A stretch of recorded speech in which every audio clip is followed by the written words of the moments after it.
Australia's farms, cities and beaches may have been a long way from London.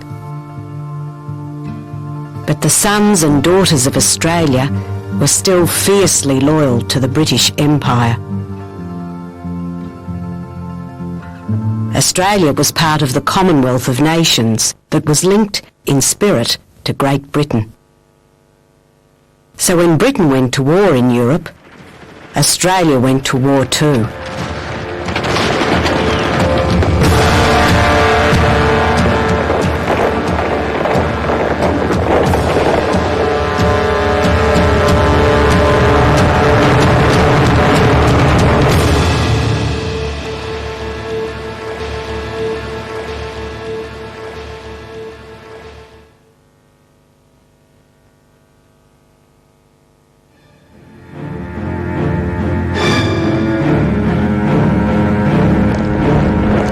My melancholy duty to inform you officially that in consequence of a persistence by Germany in her invasion of Poland, Great Britain has declared war upon her, and that as a result, Australia is also at war. Oh, we were British and we were proud of it. All happy to trot off and fight for Australia. Honour my God, serve my King, salute the flag. Loyalty to Britain. A lot of people in those days called Britain the old country or the mother country. Yes, you don't hear that anymore. We had to join, we had to join, we had to join, we had to join, we had to join Bob Menzies' army to quit away. It was cheering. We thought it was a great joke. Well, not a joke, but we thought it was wonderful to be fighting Germany. How naive we were. By early January 1940, the first convoy of Australian troops had set sail for the Middle East and the European War. Our Navy served in the Mediterranean Sea. Airmen flew in the Battle of Britain, defending the mother country against attacks by German aircraft.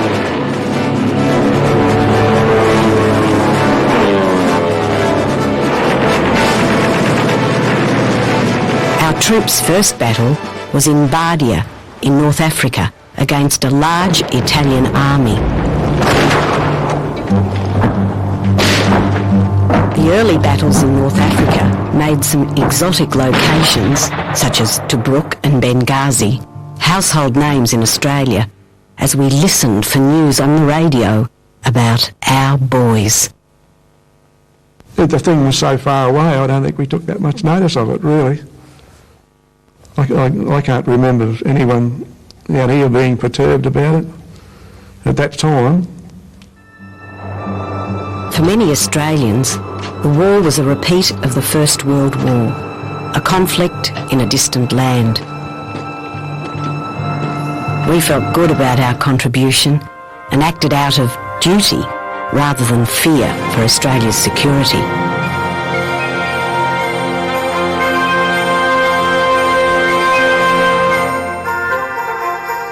No, Australia wasn't threatened then. Although for years before the war, my mother used to say, we must watch what comes down from Asia. Don't trust them. But there hadn't been any war in Asia or the Pacific up until 42, I think it was, if I remember correctly. So it was the other side of the world where the war was. Right through, sort of Egypt, Palestine, Europe.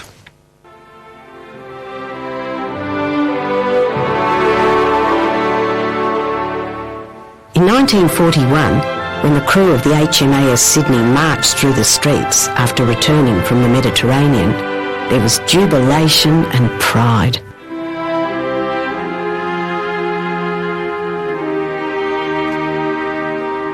we had no idea of what lay ahead.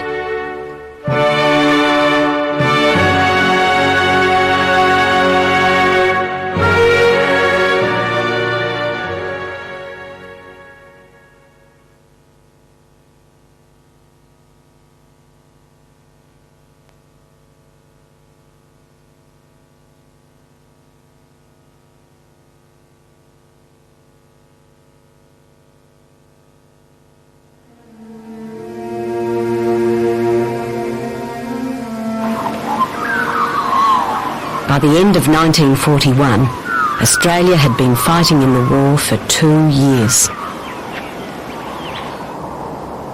But because of our isolation, Australian life at home continued much the same.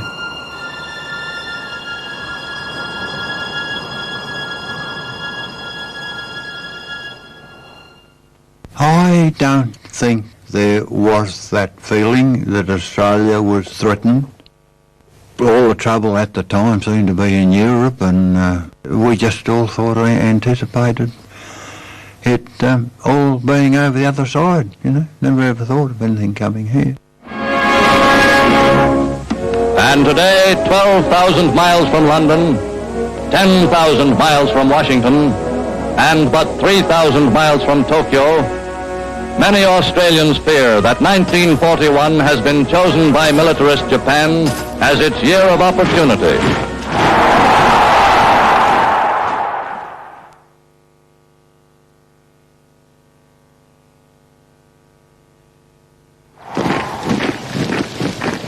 The Japanese entry into World War II came with the bombing of the US fleet at Pearl Harbor and the invasion of Malaya and the Philippines. Japan had entered the war as Germany's ally in the East, and it was now a real global conflict. We didn't know much about Japan. I didn't think they were going to fight, because they were our allies in the First World War.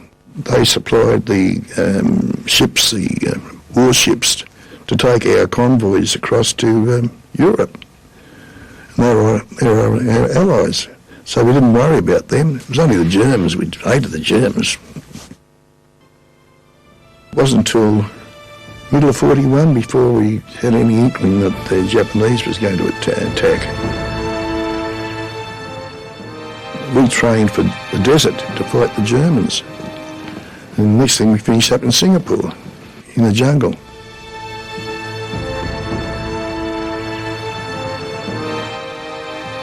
It was hoped that Japanese aggression in Southeast Asia would be halted by the might of the British Empire, with its impregnable base at Singapore and the power of the British Navy.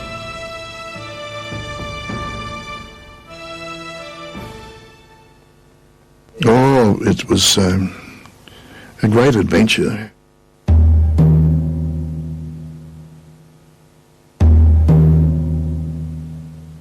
We thought we could beat anyone. It didn't matter whether the Germans, Japanese, or anything. We were so proud of it, our training, and anyway, we went to Singapore, and we landed there, and all the brass British officers are all lined up on the thing. I said, geez. And then we saw all the guns as we came in, and thought, oh, well, we'll be right, no troubles. Quick successes by Japan in Malaya and the sinking of the British warships, Prince of Wales and Repulse, startled the Australian public. Wartime British Prime Minister Churchill had promised Australian Prime Minister John Curtin that Singapore would never fall. But in just a few short weeks, Singapore and the 130,000 British Empire troops trapped there surrendered to the Japanese. This was Britain's worst ever military defeat. And the news at home was very bleak. In late 1941, the HMAS Sydney had been lost at sea with all hands. With Singapore's fall, 15,000 Australian soldiers were taken prisoner of war. Japanese soldiers had also landed at Rabaul in New Britain and Lae in New Guinea. The conflict came right to our shores when Darwin was bombed just 4 days after the fall of Singapore. Broome, Wyndham and Townsville were also bombed. Every human being in this country is now, whether he or she likes it, at the service of the government to work in the defence of Australia. The fear of invasion forced Curtin to call our troops back from the Middle East to defend Australia. He clashed with the British leader Winston Churchill, who wanted Australian troops for other roles. Our reliance on Britain shifted with the arrival of American rather than British troops to help defend Australia. The cities were just abuzz, all this money that was coming in, you know. We couldn't get a taxi if we wanted it because the Americans were there and with their big tips, you know. Australians didn't do tipping in those days. No. Plenty of Americans around, yes. If some Australians were irritated by the presence of Americans, there could have been no doubt left in their minds after 31st of May 1942, when 3 Japanese midget submarines entered Sydney Harbour. We heard a commotion, the bang and that and everything. And I got out of bed and started praying on the floor, and that's the only time in my life I've ever done that. Got up, knelt down on the floor and prayed because I thought, oh, the Japanese are here. Well, that was Japanese. They were here. It was a new war, and it was in our backyard. New enemy, new battlefields. Like the muddy jungles of the Kokoda Track in Papua.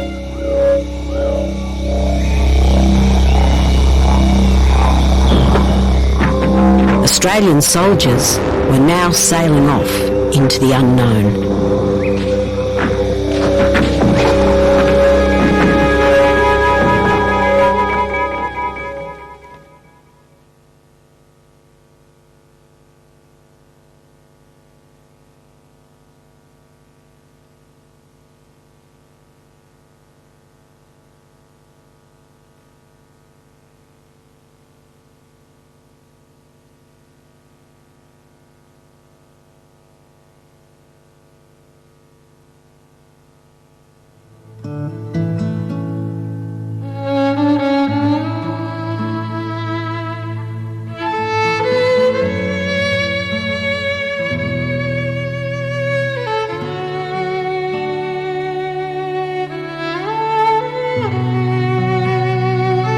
Although Australia had managed to preserve normality in daily life for the first years of the war, the threat of Japanese invasion shook us out of our complacency.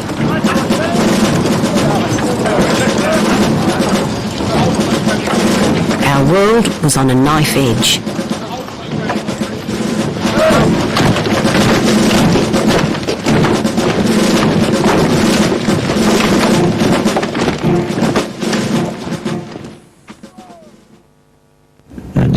Between Royal Britannia and the Kokoda Track it was tribal. It was our joint and we loved it, and I can take it off us, so we said, you're not going to get it. The war effort at home became more urgent. Women took up traditional male roles at work, in industry and farming, to help feed and supply growing armed services, as well as thousands of US service personnel. To the women of Australia, in this terrible emergency, in humble duty we say, be steadfast and all will be well. Young in history, unblooded on our own soil, let us give to the world a saga from the south that the world will hear and marvel upon. The militia, a conscript army recruited for service only in Australia, was nonetheless thrust into battle in New Guinea. Initially, the militia were nicknamed Chocos or Chocolate Soldiers. It wasn't a complimentary term. Chocolate soldiers. We weren't fair dinkum soldiers. We hadn't volunteered to go overseas.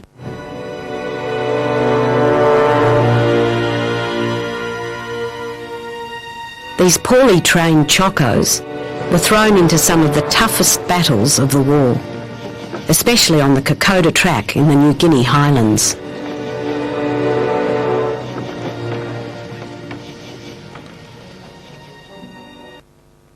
They were just rolling down the other islands, weren't they, and taking things, taking places with ease. They seemed to be, that everybody just seemed to be surrendering.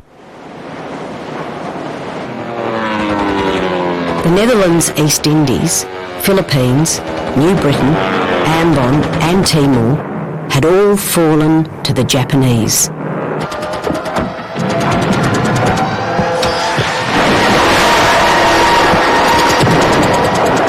It wasn't until May 1942 that the American Navy, with Australian support, stopped a land invasion of Port Moresby at the Battle of the Coral Sea. But Japanese forces kept coming.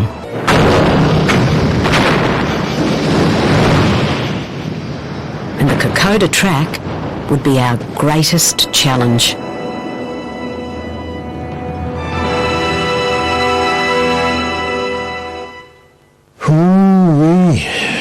Was just like nothing else. I mean, like, we were used to the open warfare. We'd been trained that way, very religiously. When we did get into on the Kokoda Track, it's extremely nerve-wracking. You know full well that, the enemy's there in the trees, and you can't see more than 50 feet in front of you. You had to have ammo. So we took all we could manage, and my God, it took some carrying. But no, it was no joke. They were coming. Well, one could smell the dank of the jungle, and everything, it was ghastly. We didn't have proper water. There was a shortage of water. We had fellows who were wounded. We had scrub typhus, malaria, dysentery, black water fever it was called, as well as camp sickness, Despite difficult fighting conditions, the Allies won the first major land victory against the Japanese in August at Milne Bay. It was a sorely needed morale booster for our exhausted troops. And they nearly got here. We stopped them at Milne Bay. We stopped them on the Kokoda Track. And we stopped them in the Battle of the Coral Sea. And that cost us plenty, but that became war of attrition then. We wore them down. Oh, it was real, it wasn't any joke. It was very real. Fighting on the Kokoda Track would continue until Australian troops finally recaptured it from the Japanese in November 1942.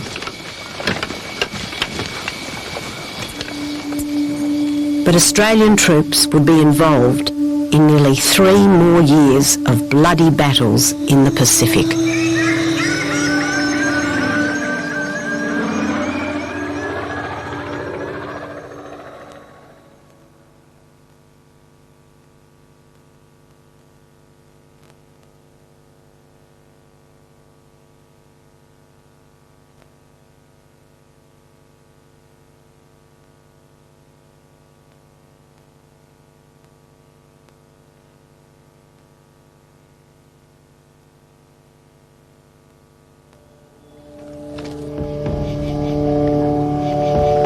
While the immediate threat of invasion had passed, fighting raged to our north for 3 more years, with heartbreaking casualties on both sides.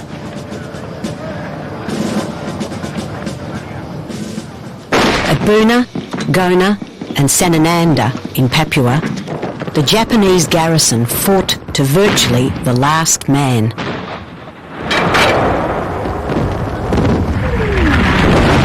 Allied forces had to defeat the Japanese, island by island, town by town, battle after battle.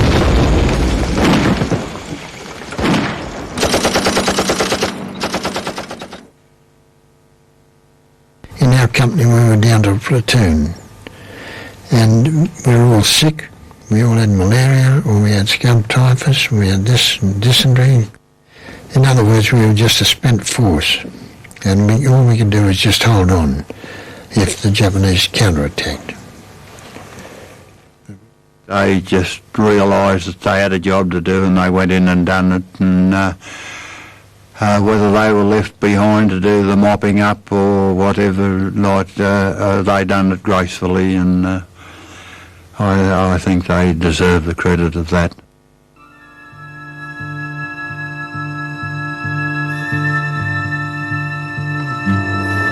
The Japanese forces were extremely tenacious, and it seemed the war with them would never end.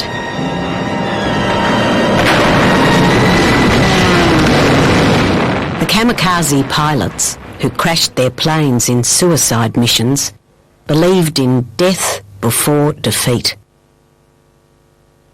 The Japanese obviously realised that these kamikazes done a lot of damage, and so they introduced them and trained them and used them to their advantage. I remember it well. Just came over the hill, and of course our guns opened up and fired, and the plane sort of made a dive into the bridge.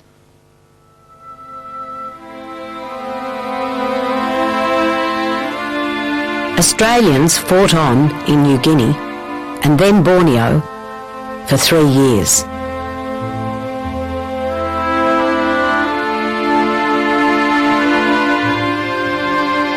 The Pacific War finally ended in August 1945 after the US dropped atomic bombs on the Japanese cities of Hiroshima and Nagasaki with devastating effect.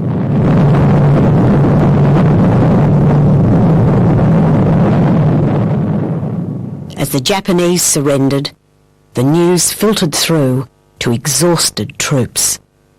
There'd all been all sorts of rumours for a couple of days, or about 3 days before, the war's going to end soon, the war's going to end soon. And then I heard this tremendous roar come from the ship inside, and I thought, oh my God, what's that for? The war must be over. That's what I said. That's what I said to myself. The war must be over.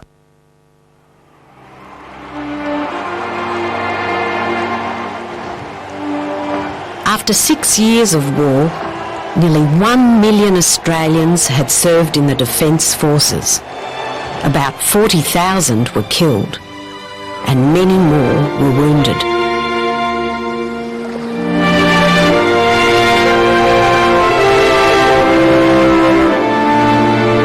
The Japanese had also taken 24,000 Australian prisoners of war. The discovery of cruel treatment and harsh conditions in the POW camps deeply shocked the nation. The recent revelation of unspeakable horrors suffered by Allied prisoners of war at the hands of the Japanese have sharpened the agonies of anxiety for thousands of Australian relatives.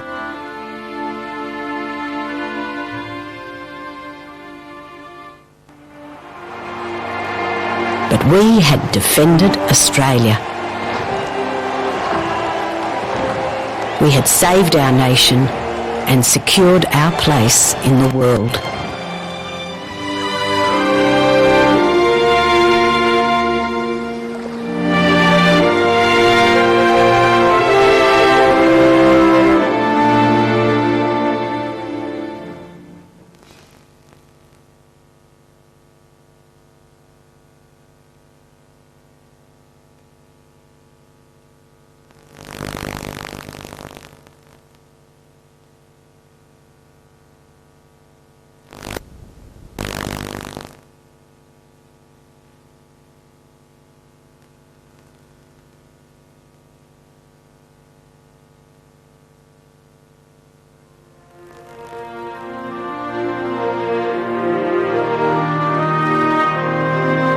Anzac Day is a day of memories.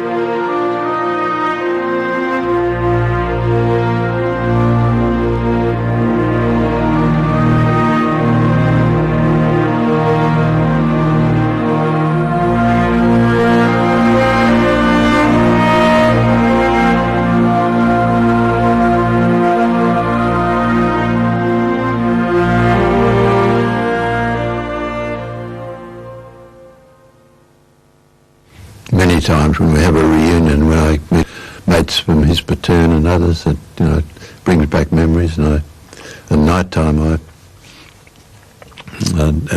sometimes on occasions, it just does affect me. It does. It's always there. It's like a computer. The brain is like a computer, and I think it brings back vivid pictures sometimes of things that happened, and good times and bad times. It was years ago before I could pull myself around to talk about it. Even like amongst their own men. Oh, well, amongst army people, we talk all the time, even today. When we go to reunions and things, we talk about places we've been and what we did and where we were. But we don't talk about it to people who've never been there. Because they would never understand what it's like. My daughter said, "You never talked about the war, Dad." I said, "Well, we're told not to." And it's only when 10 years ago, when I wrote my memoirs, that it started again, and I was able to tell them. And then I had to go back to my sister and say, where were we? Where did we go to from there to there to there to there to there? All these places I went to. So it was stuff that I put out of my mind. As a prisoner of war, you live within yourself. You try not to think too much about home, because there's not much future for you. Of course, these people were asking me questions and I just gave answers, for the time being. I couldn't tell them the whole story. And this butcher got alongside me. He didn't want to know what I had to tell him. He was telling me. He said, while you were away, you have no idea what it was like here. He said, even tea was rationed. I said, God, I'm glad I wasn't here. And I like to get on with my life.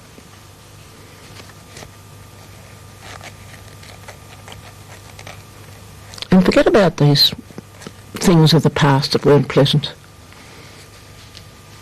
It's no good remembering them. You've had me come out and tell you things today that I wouldn't have talked about normally. I was very fortunate. My regiment was never in trouble. We were never taken prisoner. We never had to retreat. And I came out of it with just a couple of flesh wounds, and so my war was very different from the fellows that were taken prisoner or were still in hospital suffering or died. The young fellows, 20, 21, 22, died. No, my war was a very easy war compared to some. I wasn't all churned up or anything like that, because I think what had happened, I'd been used to taking every situation as the norm. You see, you adapt quickly to what the situation is. I felt a pretty confident sort of person, but very bitter with certain memories, recollections of the war and some things that were so unnecessary that we lost so many of my wonderful mates. Our casualty rate in a kill rate and a death rate was far, far higher than the Anzacs suffered at Gallipoli. But the average person doesn't know that over 4,000 of a small force of aircrew lost their lives. I went down to Canberra 2 or 3 years ago, and I went to the Roll of Honour, and saw all the names of my friends from 3 Squadron, and I broke down. And some lousy cameraman went and took a photo of me and published it, which upset me a bit. At the same time, I still get a bit emotional, as you can see. We're all in our 80s now, all the originals, and we still meet for dinners and go to each other's places, and so we're still all mates after 60 years. So we've stuck together through thick and thin.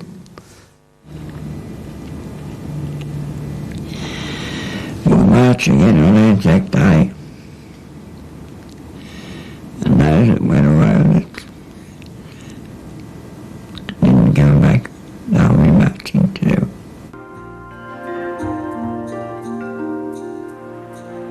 There is no one story about World War II. War affects everyone. Those who fought, those who stayed at home, our enemies and our allies. Eventually, just as with all wars, those who participated will pass on, leaving us to carry their memories. We do this through Anzac Day and other symbols of remembrance. As a new generation, how will you preserve the spirit of Anzac in a way that is meaningful to you? How will you say, lest we forget?